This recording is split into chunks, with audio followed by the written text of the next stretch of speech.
ব্যয়ের সোর্সটা আপনাদেরকে দেখান। আপনি কিভাবে এখন তো আপনি প্রায় 20 বছর ধরে আপনি এমপি না। How do you support yourself? MP ছিল না, আপনার স্বামী ছিলেন, হারুন ভাই উনি ছিলেন, রাইট? আপনি কিভাবে করেন, মানে আপনার সংসারটা আপনি কিভাবে নিয়ন্ত্রণ করেন? আচ্ছা, গেল একটা জিনিস। তো আপনি বলছেন প্রবাসীরা আপনি রাজনীতি করেন, মার খান কেন? আপনাকে আমরা বলেছি রাজনীতি করার জন্য? বলেছি না। আপনি মনে করেন you have to contribute yourself, আপনি তো আপনার জন্য রাজনীতি করেন না? যদি নাই করতেন তাহলে রাজনীতি পেশা হতে পারে না। বেতন নিলেন, বেতন ফেরত দেন, বেতন ফেরত দেন।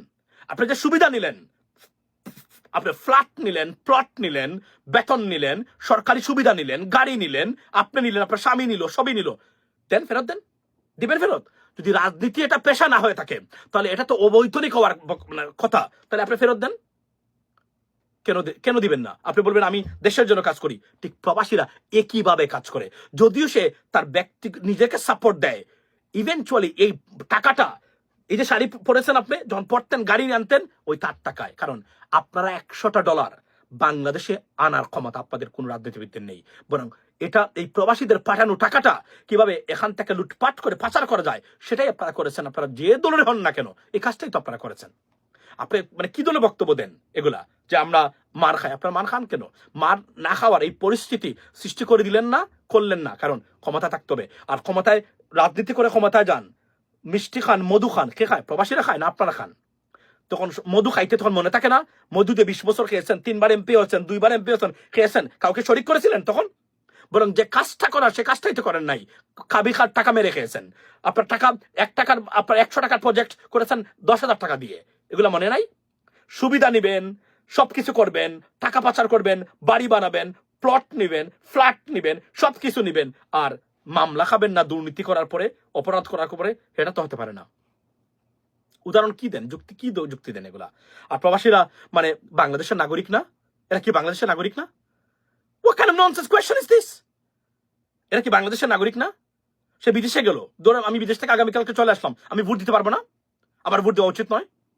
What is this? এই হলো আমাদের বর্তমান রাজনৈতিক ব্যবস্থা। It's a by products of our damaged and dysfunctional politics, ladies and gentlemen. It's a shame. These are our politicians and they will be your MP even though. এবং কল্পনা করতে পারেন এরা আপনাদের এমপি হবে, এবং এই মানুষগুলাই, এই সাইকোলজির মানুষগুলা আপনাদের এমপি হবে, সংসদে যাবে আপনাদেরকে রিপ্রেজেন্ট করার জন্য। This is danger. And we going through this dangerous process, ladies and gentlemen. এবং কল্পনা করতে পারেন মানে কিভাবে সে প্রবাসীদেরকে টার্গেট বানিয়ে ফেলছে। মনে হচ্ছে এরা বাংলাদেশি না, মানে এরা দেশের কেউ না, এরা ওয়েস্ট অফ বাংলাদেশ। মানে এদের আবার কিসের অধিকার? তাদের অধিকার দিতে হবে না, তারা তাদের জন্য যায়। তারা যদি তাদের জন্যই যায়, তো তাদের পাঠানো রেমিটেন্স রিজার্ভে যোগ না করে, রিজার্ভ দেখান দেখি, দেউলিয়া, bankrupt tomorrow Bangladesh will be declared bankrupt. আপনার মতো পাপিয়া,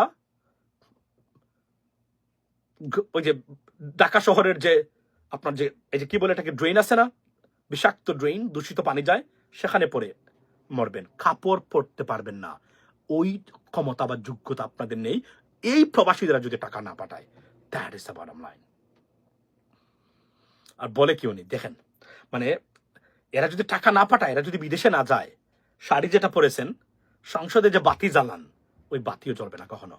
অন্ধকার থেকেও বক্তব্য দিতে পারবেন না। তাকাব্বরি আর গলাবাজি যেগুলো করেন আপনারা রাজনীতির নামে, বিবৃতিবাজি, সেটা চলবে না তখন। সুতরাং রেসপেক্ট এক্সপেক্ট্রেটস, প্রবাসীদেরকে রেসপেক্ট করতে শিখুন। এ দেশ ঠিকই আছে এদের উপর ভরসা করে। $30 billion রিজার্ভ রাইট নাও, এবং এই রিজার্ভ না থাকলে Bangladesh suppose two be declared a bankrupt country. We are not, even though the macro economy is doing great. Why? Because of these expatriates. Do you understand this stuff? এবং আপনি একজন advocate, আপনি নাকি একজন lawyer.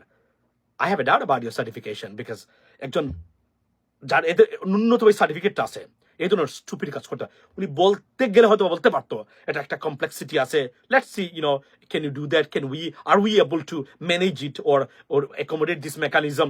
Yeah, there is question can be asked, but কিভাবে বলতেছে এরা তাদের জন্য যায়, এদের তো আমাদের কোনো দায়িত্ব নাই। উনি যদি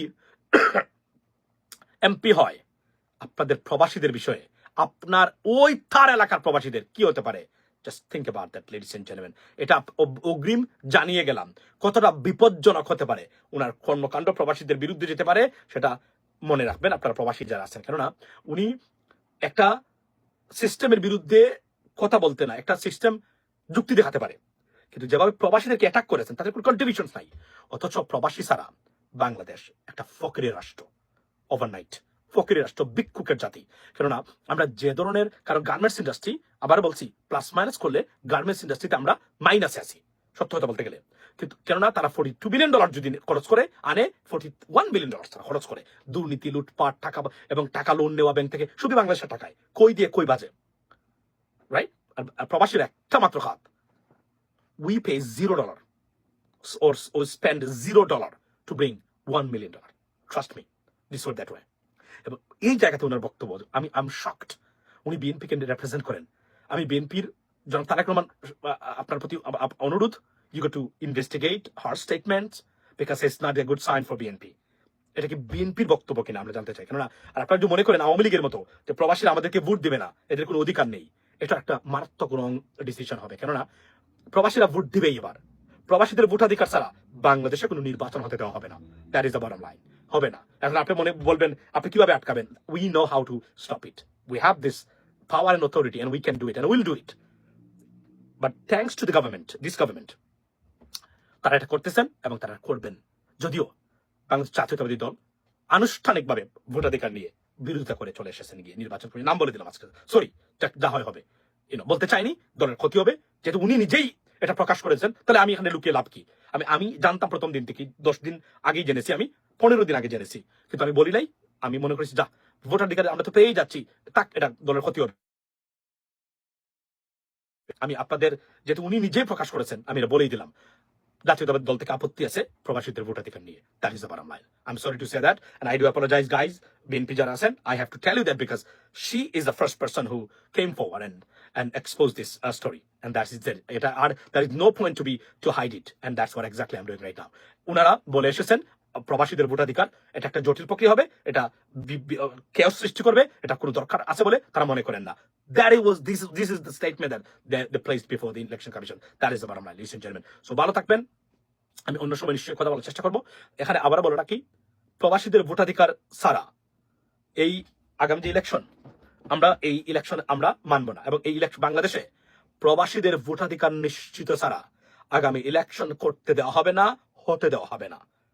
সকল প্রবাসীদেরকে ঐক্যবদ্ধ থাকার আহ্বান জানালাম, অনুরোধ জানালাম। মনে রাখবেন, আপনাদের টাকা দিয়ে এরা চলাফেরা করে, আর এরা আপনাদের দেশে বসে বসে এই ধরনের আপনার গুটি নাচায়।